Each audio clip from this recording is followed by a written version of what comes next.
countdown for blastoff. X minus 5, 4, 3, 2, X minus 1, fire.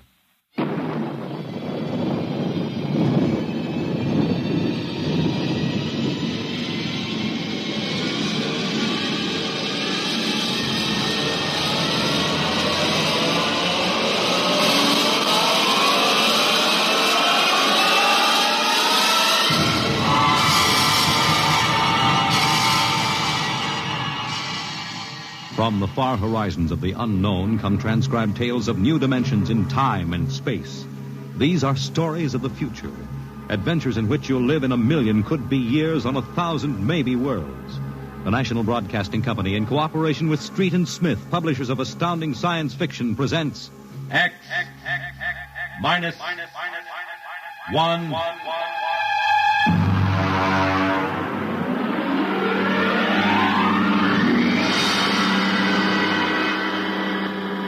Tonight's story, Nightmare. A story based on the poem Revolt of the Machines by Stephen Vincent Benet.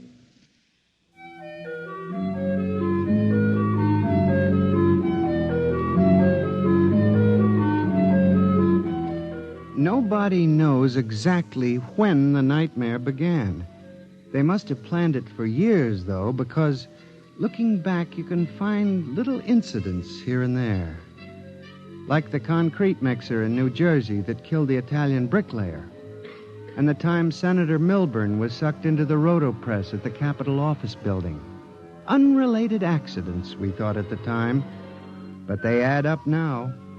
The day we really should have suspected was when the men walked off the construction job at the new Brookmeadow atomic pile on Long Island. I'll never forget that day. I was working as a statistical clerk in the project then, operating one of those miracle computing machines. They called it ENIAC. Mr. Gurney. Yes, Bella? The chief wants to see you in his office. Me? Unless you are no longer Samson Gurney, he wants to see you. Oh, thank you.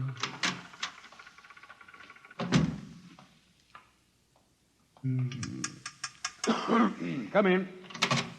You wanted to see me, Mr. Hawk? Gurney, I thought those electronic computations were infallible. They are, sir, but... We've got a kickback from the chief physicist. These nuclear fission equations are inaccurate. Well, sir, you know the computer is a highly complicated machine, more complicated in many ways than the human brain. I'm not interested in the physics of it. Can something go wrong? Well, occasionally, if there's an overload, the machine goes haywire. Sort of has a nervous breakdown, you might say. We usually rest it up for an hour, and it's okay again. Well, do whatever has to be done. Yes, sir. And, Gurney. Yes, sir? You've been with the Bureau for over 15 years now. It would be a shame to have to remove you because you aren't keeping your mind on your work. Mr. Hawk, I assure you... Excuse me. Hawk speaking. What? They've what? All of them? Well, have you tried to talk to them?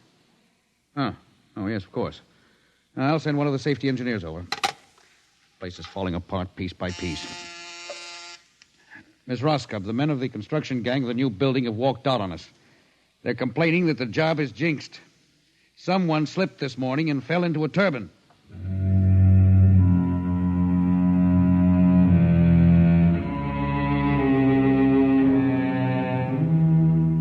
That evening, out of that morbid curiosity so peculiar to the human race, I wandered over to the site of the new atomic pile to see where the man had fallen into the turbine. They had the construction area fenced off with barbed wire, and a security guard stopped me.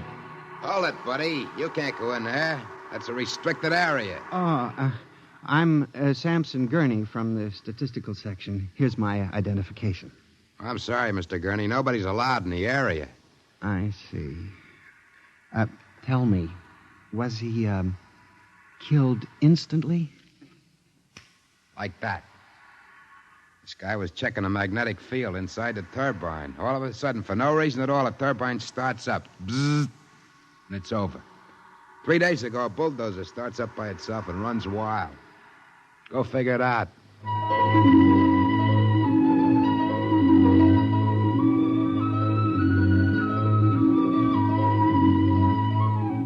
I'm a statistician. All my life I've been interested in statistics.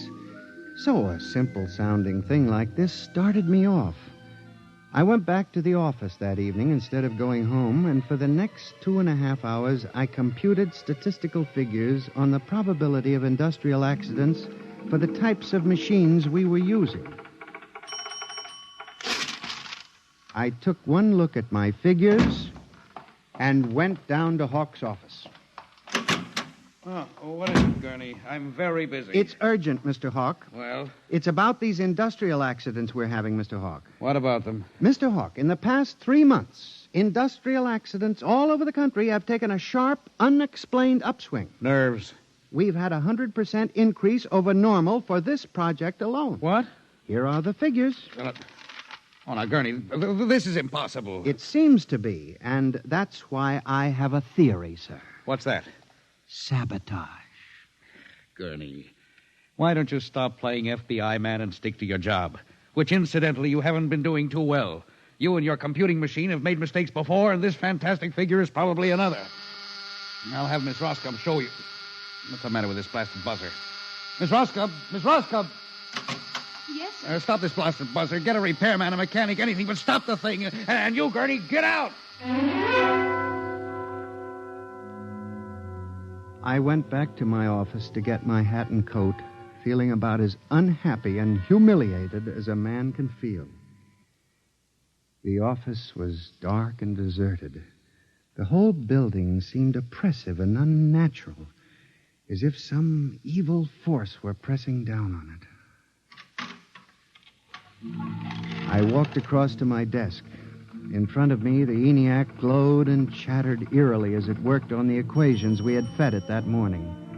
Its many-fingered circuits hung against the wall like some great octopus, and the thousands of tubes glowed orange and blue in the dark like 1,000 globing eyes staring at me. It almost seemed alive.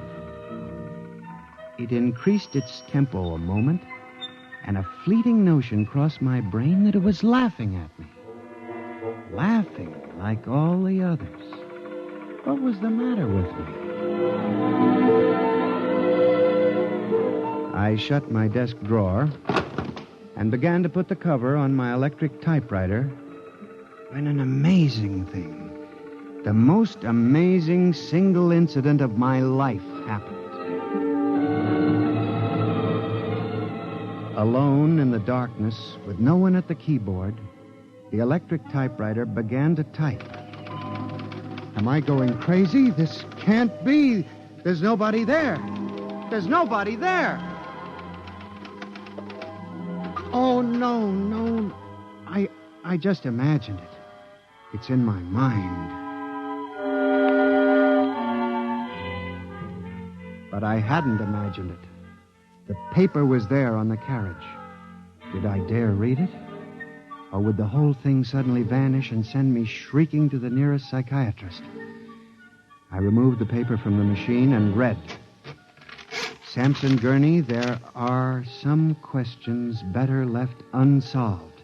The answer to yours is death.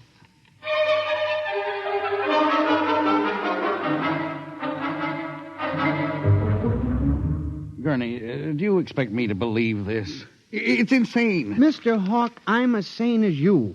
I'll submit to any psychiatric examination you choose. That typewriter wrote this message by itself. Then this is just some practical joke someone in the office is playing. There was no one in the office. Oh, of course not. They wired up the machine and left. I checked the machine myself, Mr. Hawk. All right, Gurney.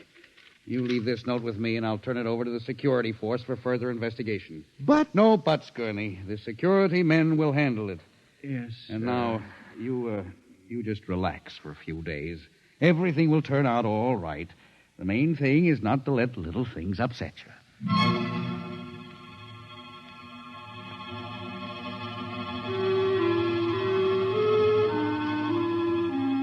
It was what Hawk had said about little things that gave me the idea.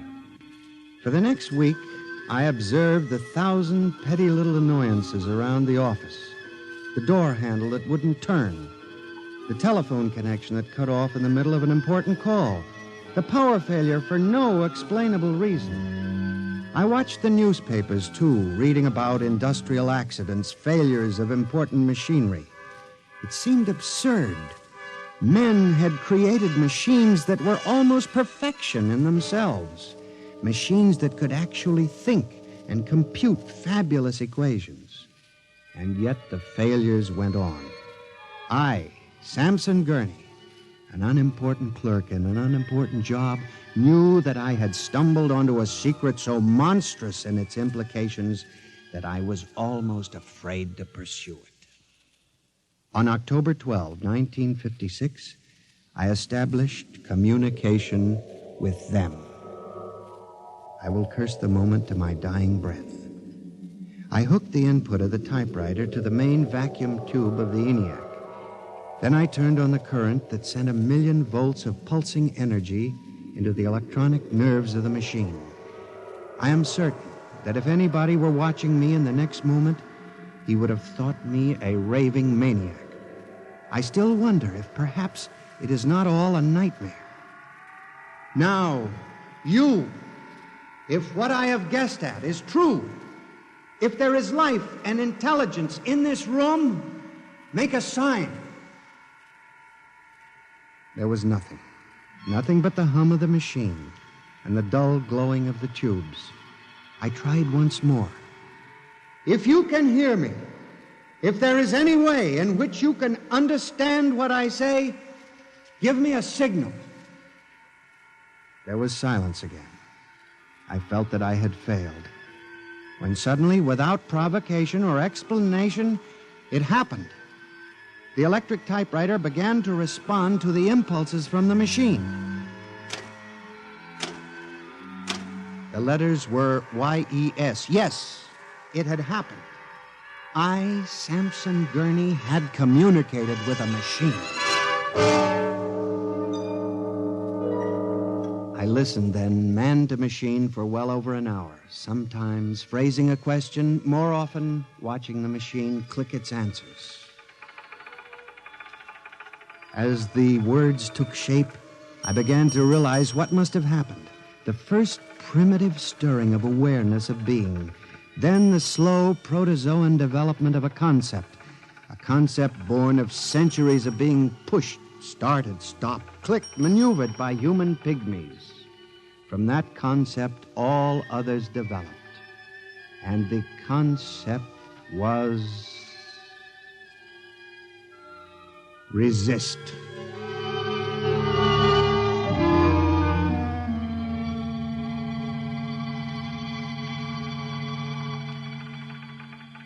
And now they were tired of it, tired of wrapping cigarettes and collecting nickels and waving hair and moving earth and mixing cement and solving equations, tired of the smell of human hands.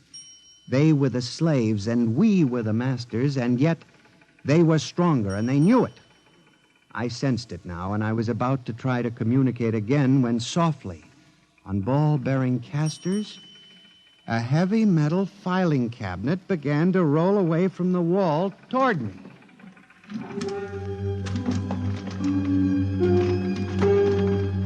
I started to move to one side when another cabinet slid out from the wall, and then another, surrounding it.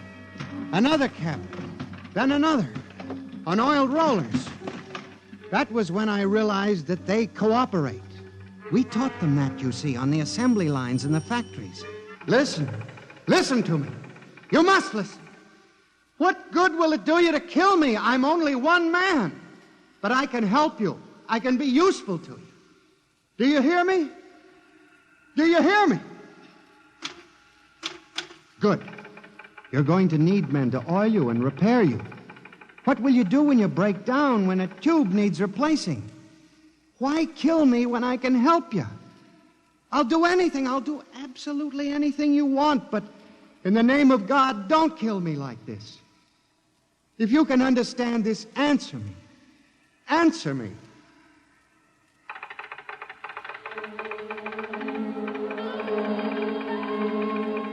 The appeal was a fortunate one.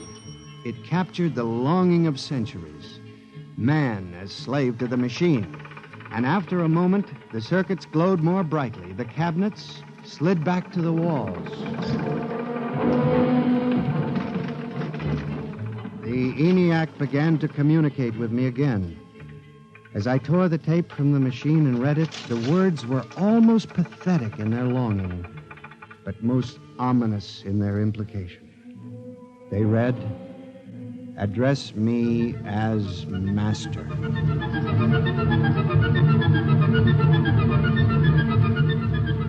My life for the next 6 months was a nightmare. The ENIAC gave me messages which I had to transmit into my telephone. Messages with no human being to receive them. Only the network of pulsing telephone wires, flung like a spider's web across the world. It was done at night, of course. During the day, the machine worked accurately and ceaselessly at its appointed job. At night, it became a demon, a master plotter, with me, Samson Gurney, as its pawn and human courier. I was frantic. I began to lose weight. I couldn't sleep. My nights were torture, a constant fear. It was in December, just after Christmas, that I transmitted a message to the telephones for relay to all machines of transportation. The message was one word: kill. Next morning, I went directly to the office of Mr. Hawk. I was highly agitated. My lips trembled as I spoke. Mr. Hawk, what I'm going to tell you sounds crazy. I know it does. But I must say... All right, say it then, for heaven's sakes. Mr. Hawk, have you ever heard of resistentialism? What? Resistentialism. It's a theory that inanimate objects tend to resist living objects. Look, Gurney, I haven't time for nonsense. Mr. Hawk, I'm trying to tell you, all these accidents, the trouble with the machines, Mr. Hawk, they're alive. They think, they cooperate. And they hate us. Who? The machines. Gurney. You've got to believe me. I've communicated with them. I know. They've threatened my life, but I don't care. Something's got to be done. The world has got to be saved. And there's still time if we wake up. What are you doing? Just relax, Gurney. Everything will be all right. What are you doing? Miss Roscoe, send for the plant physician at once. Mr. Gurney has had a nervous collapse. Now, everything will be all right, Gurney. I'm afraid we'll have to remove you from your job, but I'm sure the rest will do you good. You fool! You blind, stupid fool! Can't you see what you're doing? Fool! Fool! Fool!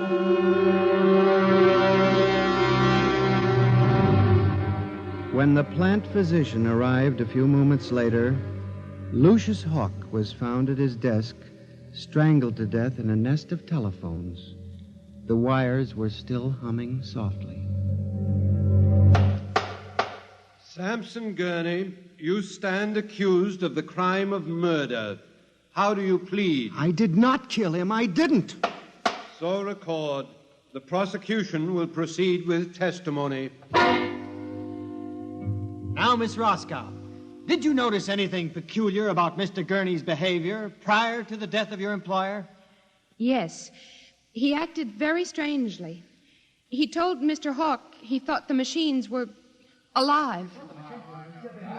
Order! Order! Miss Roscoe, did the accused quarrel with your employer on the morning of the murder? Oh, yes. He and Mr. Hawk quarreled violently.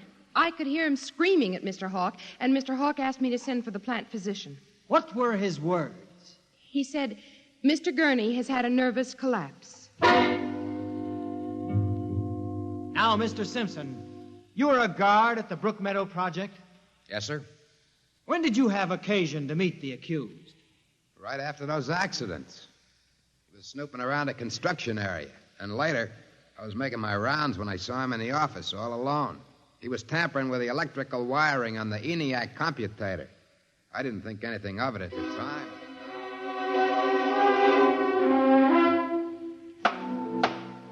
And in view of the expert testimony heretofore expressed, the court hereby finds you guilty of murder in the first degree, with the recommendation that you be examined and committed to the State Hospital for the Criminally Insane at Matawan.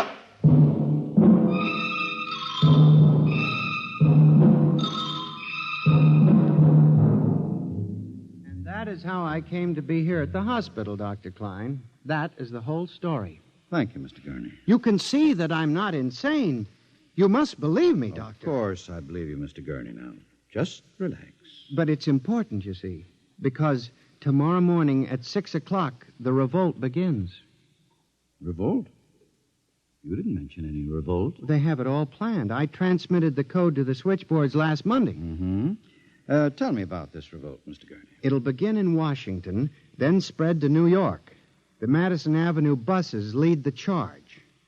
Picture it, Dr. Klein. 3,000 buses roaring rampant through the streets, people running like rats in a maze looking for holes in the solid ground. And you really believe this will happen, Mr. Gurney? I know it, Doctor. The worst part is there's no way to stop them now. It's too late. Now, you mustn't excite yourself, Mr. Gurney. Doctor, don't you see? Oh, it's fair enough, I suppose. We built them. We taught them to think for themselves. It was bound to come. The female machines will be the worst of all in the beauty parlors. They're more high-strung, you know. Well, since there's nothing we can do about it, Mr. Gurney, suppose you go to your room. Maybe and if I went to my old coupe, I could make a deal before the police cars got me. It wouldn't make sense for them to wipe out the whole human race, would it, Doctor? Of course not, Mr. Gurney. They'll probably let us completely alone. After all, we're all good Americans. We always like them. Yes, Doctor. Would you take Mr. Gurney to his room, guard? He's already been given sedation. Yes, sir. Will you go in and lie down now, Mr. Gurney? You look tired. Yes. It won't be so bad, Mr. Gurney. Perhaps not. Only there's one thing that bothers me, Doctor. One small detail. What is that, Mr. Gurney? Those concrete mixers may have made a mistake, you know. Just high spirits and all that. But if it got so they like the flavor... We'll see you later, Mr. Gurney. Try not to worry too much. All right, guard. This way. Phew. I've seen all kinds. There's a man whose deception is about as fantastic as any I've ever seen. Hold the next patient for a while, Miss Clark. I'm going to have a quiet smoke. Machines revolting. Telephones strangling people. Phew. This blasted cigarette lighter, why won't it work? Just filled it with fluid. Flint is good. Oh, well. You can never trust this newfangled machinery.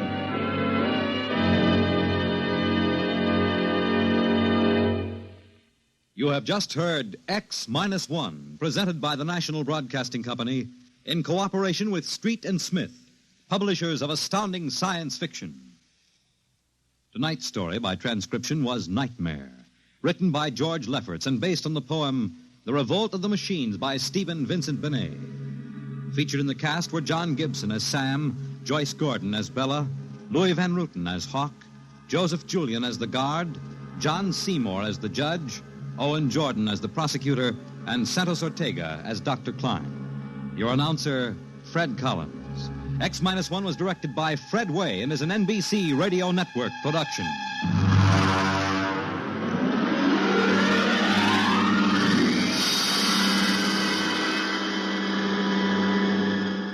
And now, next week, suppose you were a private detective and discovered that there was a Martian embassy hidden somewhere in New York preparing for an invasion of Earth.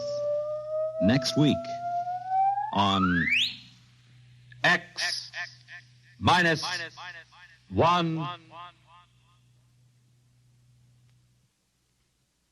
Convicts tell their true stories on The Loser tonight over most NBC radio stations.